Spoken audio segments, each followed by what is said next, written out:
ekspertteihin. Täällä on 2 eksperttiä, kaikki alojen asiantuntijat, Mikko ja Lasse. Pertti Kurikan nimipäivät voitti juuri uuden musiikin kilpailun ja edustaa Suomea Euroviisuissa 2015. Mites toi Euroviisu voittaminen? Suomi on voittanut kerran. Show oli ehdottomasti paras silloin. Meillä oli Monsterit siellä. Monsterit oli, se oli semmonen vuosi kuin 2006. Pertti Kurikan nimipäivät vetää punkki tai jotain, mitä se on? Punkkia se on ihan, miten punkki määritellään? Vaikka jokin asenteesta, se ei niinkään musiikkia kuin silleen... No ei ehkä samalla tavalla kuin Beethoven. Ei se samalla tavalla. Punkkia on ehkä ollut joidenkin määritelmien mukaan aikaisemminkin Euroviisuissa. Se on vähän tuon punkin määritelmä siitä riippuen.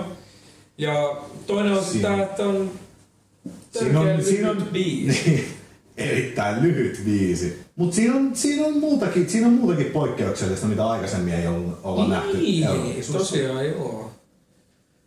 Kehitysvammaisia. Kyllä, eli siis Pertti Kurikan nimipäivät kaikki. No. Se ei ollut ehkä... Sitä ei saa sanoa ääneen, koska niillä oli naamari.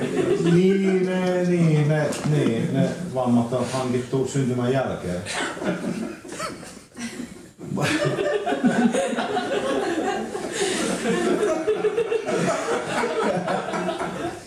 No niin. Mut niin, siis Pertti Kurikan nimipäivät, jäsenet on kaikki kehitysvammaisia. Muistatko millaisia? Se oli CP:tä. Se on se klassikko. Sitten on Downia taisi olla. Niin, joo, mutta siis tästä tulee nyt oikeastaan se kysymys, mikä on, voittiko ne siitä huolimatta vai siitä syystä? Voiko kukaan sanoa ihan niinku rehellisesti, että se olisi ollut niinku paras biisi? Eihän se nyt ole semmoinen, se ei ole semmoinen, kukaan ei oikein halua puhua siitä. Se on vähän sellainen, että pidetään se vähän tabuna tai jotenkin silleen, ja kaikki haluaa olla hirveän niin kuin ymmärtäväisiä, suvaitsevaisia ja sitä ajatellaan. Ja munkin mielestä se on erittäin positiivinen asia, se, niin kuin, siis heidän menestys. Mutta ollaan nyt oikeasti rehellisiä, se johtuu vain ja ainoastaan siitä, että he on kehitysvammaisia. Se ei ollut paras biisi, se ei ollut lähelläkään paras biisi. Se saattoi jopa olla huonoin biisi. Niin siis kaikenlaisia vähemmistöjä on edustettu. Kehitysvammaisia ei ole ollut aikaisemmin. Ja siksi todennäköisesti Pertti Kurikan nimipäivät voittaa, koska ne on ensimmäinen kehitysvammainen bändi. Mutta siis kaikilla näillä on ollut mun mielestä... Ja kehtaat sä olla antamat niille hyviä pisteitä. Niin, mutta siis kun mun mielestä se juttu on ollut vähän siinä, että on aina tuettu sitä niin kuin vähemmistöä siinä. Vähän siinä on ollut aina semmoinen tietty viehätysvoima siinä, että totta kai.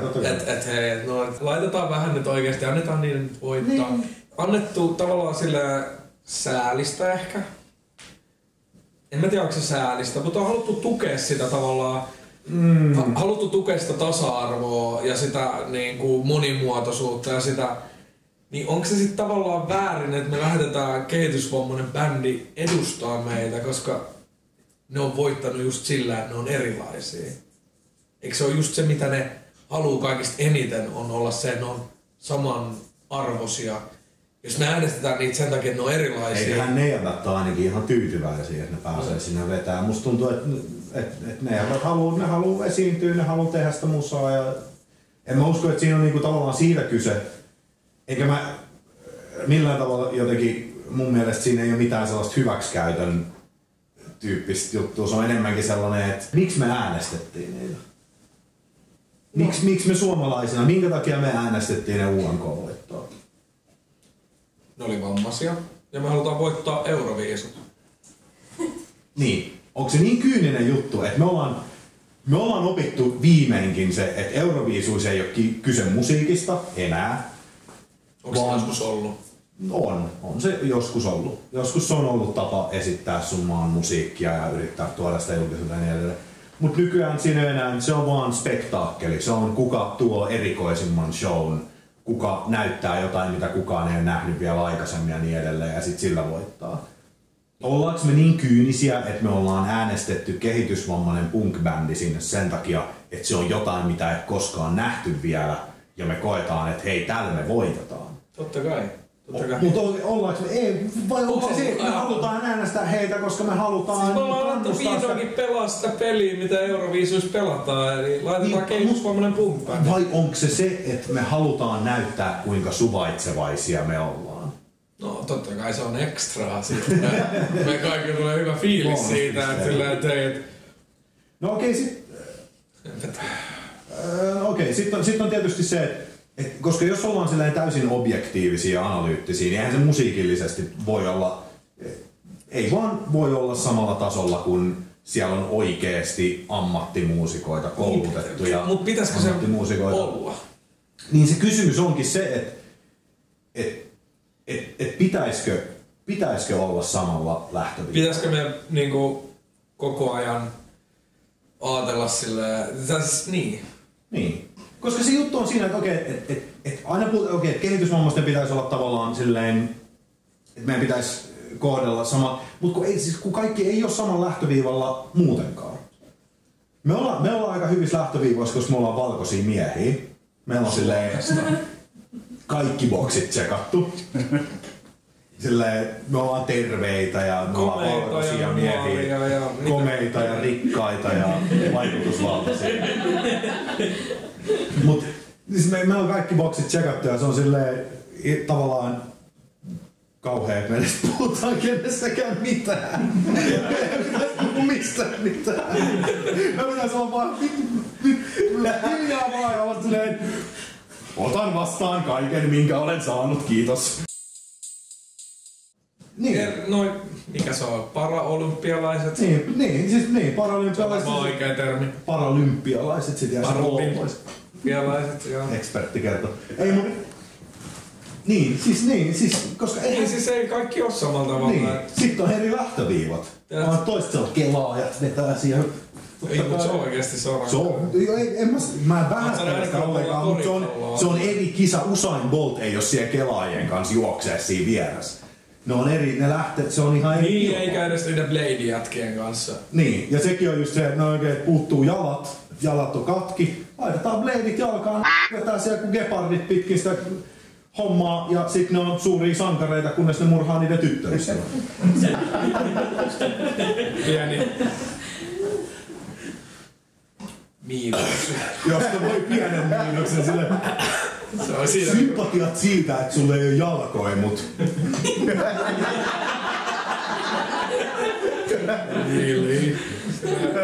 Ei, mut se todettiin vissiin syyttömäksi. No kai nyt kun tyttöystävällä oli jalat, se olisi voinut lähteä sieltä.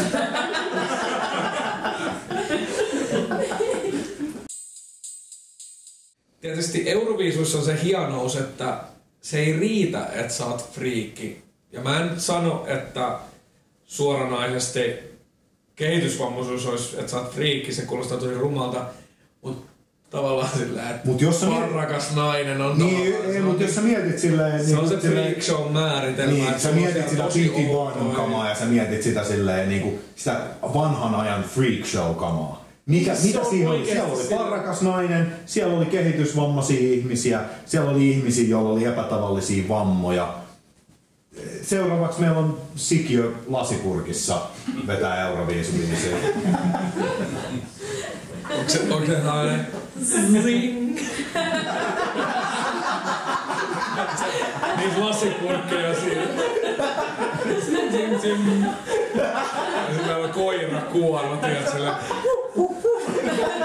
Koira, joo. Kaksipäisiä koiria lähinnä. Päästäänkö me pikkuhiljaa siinä laulukilpailumielessä eteenpäin tästä, koska eihän nyt joka vuosi ole ollut friikki tai siellä on aina niitä outoja vetoja, mutta esimerkiksi just Euforia ja Abba on voittanut ja jotkut muutkin on voittanut. Abbasta on aika pitkä aika. Mutta siis siinä on voitettu ihan normaaleilla niin hyvillä biiseillä, jotka on ollut, ne ei ole ollut, siis ei ollut vähemmistön tai ei ole ollut mikään, siinä ei ollut mitään agendaa, se on ollut hyvä biisi, niin niitäkin on ollut aikaisemmin. Luulet sä, että voitaisiin ehkä päästä siihen kohti sitä? Niin, siis musta tuntuu, että pikkuhiljaa alkaa olla käytetty ne semmoset tavallaan poliittisesti korrektit vähemmistöt. Mikä on poliittisesti inkorrekti vähemmistö? Mitä? Natsit. Suomi 2008. Pistetään natsit. Se on jo okei. Pistät kiva Eurodance-biiti sinne taustalle ja saat silleen Finland, Finland, ymer alles. Laveelle vetäs sinne. Joo, se on okei, se on hyvä pointti. Se voi olla, että ne ei voita. Ne ei välttämättä voita myöskään sitä semifinaalia. Mut jos sä laitat silleen parrakkaan naisen laulaa oikeesti ihan kiva biisi ihan hyvin, niin se voi voittaa ja... Mut en mä usko, että se enää toista kertaa se oli. Niin ei uutta parrakas naista, ei, et sä voit toistaa sitä juttua. Se on ihan sama, että jos sä pistät sinne, mikä tää oli tää Suomen heavy-bändi-yritys? Terästä. Niin. En ole ikinä voittamassa. Joo, siis Suomen ainoa onnistunut Euroviisun-suoritus on voitto 2006, jolla vedettiin metallia. Mut oliko se metalli vai oliko se ehkä hirviöasut, jotka oli vähän raffein? Ja se kokonaisuus sinänsä oli vähän raffi. Se sisältö oli aika lämminhenkinen tavallaan. Se oli mutta se oli oikeasti, se viesti oli semmonen, että jee. Ja se oli semmonen tosi lässyllää oikeastaan se sisältö, mutta se... Niin, mutta kyllä sitä saatanan palvonnasta syytettiin.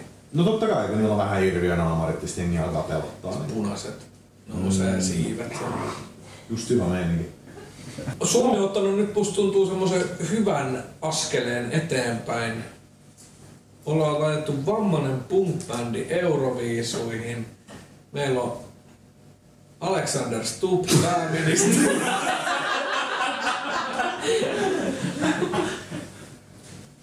Mut onks tää nyt se vaihe, missä pikkuhiljaa ruvetaan pelaamaan vähän silleen niinku likasta peliä? Se on hirveän paha sanoa, että niinku, ollaanko me valittu Pertti Kurikan nimipäivät Euroviisuihin sen takia, että me halutaan valita heidät? Ollaanko me valittu... Totta kai me halutaan valita. Ei, mutta siis ollaanko me valittu heidät niinku sen takia, koska me halutaan kannattaa heitä? Vai ollaanko me valittu sen takia, että me ollaan nähty se, että ei jumalat, täällä me voitetaan tää peli. Tätä ei oo kellään muulle. Tää on jotain... Mä sanoisin, että se on... Kovasika juttu. Vähintään puolet porukasta on sitä mieltä, että tää on oikeesti sen niinku siis tavallaan ihmisoikeuksia, tää on ihmisoikeuskysymys ja tää on tasa-arvokysymys ja tää on niinku edustetaan ja meillä tulee hyvä mieli, kun me... Ja sit se on se toinen puoli on se, että meillä tulee hyvä mieli. Musta tuntuu, että se halu on siinä, että me halutaan, että muut ajattelee, me oltiin niin hyviä tyyppejä, että me laitettiin vammainen punk-bändi laulaa. Me ollaan niin sydämellistä kansaa. Niin. Ja ehkä loppuun, jos sun nyt jostain syystä sattuisi ekspertinä olemaan vastaus hyvin yksinkertaiseen kysymykseen. 2016, mitä meillä on varaa maksaa Euroviisut? Ekspertin mielipide, otetaan Kreikalta lainaa. Erittäin hyvä. Nyt ollaan puhuttu vähän Euroviisuista. Tää meni vähän tällaiseksi liirum laarumiksi kyllä, mutta niinhän se Euroviisujen kanssa aina meni. Mä oon sitä mieltä, että tämän jälkeen ei ole enää mitään, mitä voidaan heittää lavalle. Me odotetaan innolla finaaleita. Jes. Äänestäkää Perttiin. Joku rikkaa. Ja nimipäiviä.